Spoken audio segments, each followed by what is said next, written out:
Have you ever wondered how Texas became Texas? A place known for cowboy legends, oil fields, big cities, and an even bigger sense of identity didn't appear overnight. In this video, we'll explore the story of Texas, from its earliest peoples through empires and revolutions to the modern state you know today. Long before anyone called this land Texas, it was home to many Native American peoples. For thousands of years, different tribes lived, traded, hunted, and farmed across the region. In the West and Plains, groups like the Comanche, Apache, and Kiowa followed bison herds and became skilled horse riders and warriors. In the east, closer to forests and rivers, the Caddo built settled villages, grew crops like corn, and traded with neighboring tribes. Each group had its own culture, language, and way of life. So before Texas was part of any European empire or modern nation, it was already a diverse and dynamic region. The European story of Texas begins with the Spanish in the 1500s. Spanish explorers, including Alvar Núñez Cabeza de Vaca, traveled through what is now Texas, often struggling with harsh conditions and complex relations with native peoples. Spain claimed large areas of North America, including Texas, but for a long time there were very few permanent Spanish settlements here. In the late 1600s and early 1700s, Spain began building missions and presidios, religious and military outposts, to spread Christianity and strengthen its control. One important mission was in San Antonio, which would later grow into one of Texas's most famous cities. The word Texas comes from a Caddo word, often translated as friends or allies. Spanish settlers used this term, and over time it became the name of the region.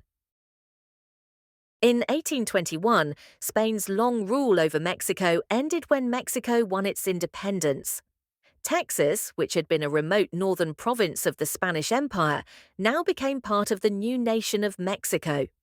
At that time, Texas was still sparsely populated.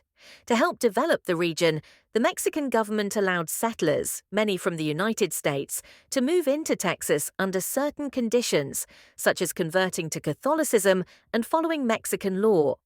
One of the most famous settlers was Stephen F. Austin, often called the Father of Texas. He brought hundreds of American families, known as the Old 300, into the territory. At first, this arrangement seemed to work, but over time, tensions grew between the Mexican government and the increasingly independent-minded settlers.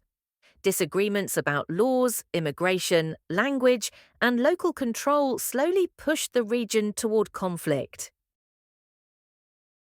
By the mid-1830s, tensions had reached a breaking point. In 1835 and 1836, settlers in Texas, along with some Tejanos, Mexican Texans, rebelled against Mexican rule. This conflict is known as the Texas Revolution. One of the most famous events of the revolution was the Battle of the Alamo in 1836. A small group of defenders, including well-known names like James Bowie, William B. Travis, and Davy Crockett, held out for 13 days against a much larger Mexican army led by General Santa Anna. The defenders were eventually defeated, and almost all of them were killed. Although the Alamo was a military loss, it became a powerful symbol. Remember the Alamo became a rallying cry for Texan forces. Later that year, at the Battle of San Jacinto, General Sam Houston led Texan troops in a surprise attack against Santa Anna's army. The battle lasted only about 18 minutes, but it changed history. The Texans won a decisive victory, and Santa Anna was captured. Soon after, Texas declared its independence and became the Republic of Texas. From 1836 to 1845, Texas existed as an independent country. The Republic of Texas had its own president, its own flag, and its own challenges. Sam Houston became its first elected president. The new republic struggled with debt, conflicts with native tribes, and ongoing tension with Mexico, which did not fully accept Texas's independence. Many people in Texas wanted to join the United States, while others preferred to remain independent. There were also concerns in the US about adding another large slaveholding territory and about provoking war with Mexico. After years of debate, the United States eventually agreed to annex Texas. In 1845, Texas joined the Union as the 28th state. Texas's entry into the United States didn't come without consequences. Soon after annexation, the Mexican-American War broke out, partly due to disputes over the border between Texas and Mexico. The war ended in 1848, and the United States gained large territories in the West, but tensions remained in the region. In the 1860s, the issue of slavery deeply divided the United States. Texas, like several southern states, depended on enslaved labor in parts of its economy. When the southern states decided to secede from the Union and form the Confederate States of America, Texas joined them in 1861. During the American Civil War, Texas was mostly a supply region, sending men, cattle, and other resources to support the Confederate cause. After the Confederacy was defeated in 1865, slavery was abolished, and Texas went through a difficult period known as Reconstruction.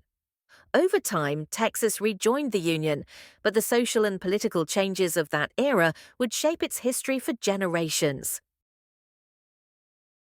In the late 1800s, Texas transformed again. After the Civil War, Texas became famous for cattle ranching. Cowboys drove huge herds of cattle across long distances to railroad towns, where the animals could be shipped to markets in the north and east.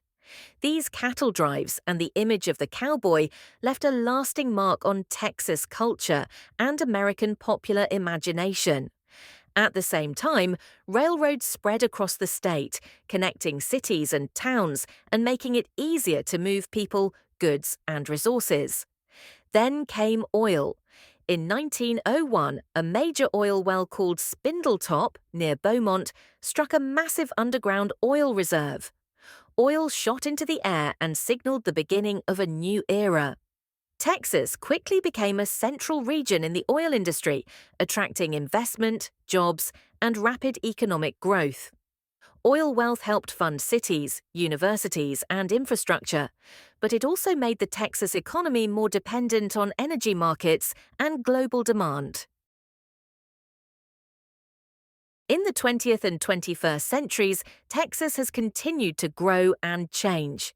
Major cities like Houston, Dallas, San Antonio, and Austin expanded quickly, becoming centers for energy, technology, finance, culture, and education.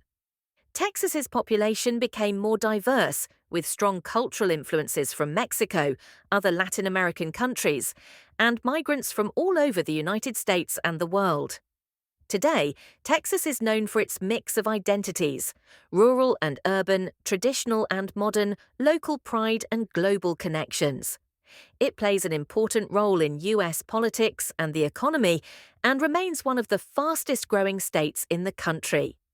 But beneath the modern highways, skyscrapers, and suburbs, you can still find traces of every chapter in its history: Indigenous cultures, Spanish missions, Mexican heritage, the Republic era, the cattle frontier, and the oil boom.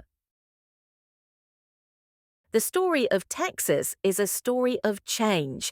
It has been a homeland to native nations, a frontier of the Spanish Empire, a province of Mexico, an independent republic, and a state of the United States. It has seen conflict and cooperation, hardship and opportunity, myth and reality.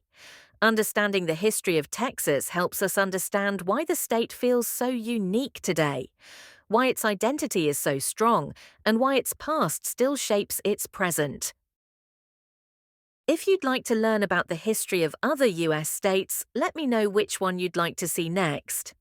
Thanks for watching, and if you enjoyed this video, consider subscribing so you don't miss the next chapter in the story of America's states.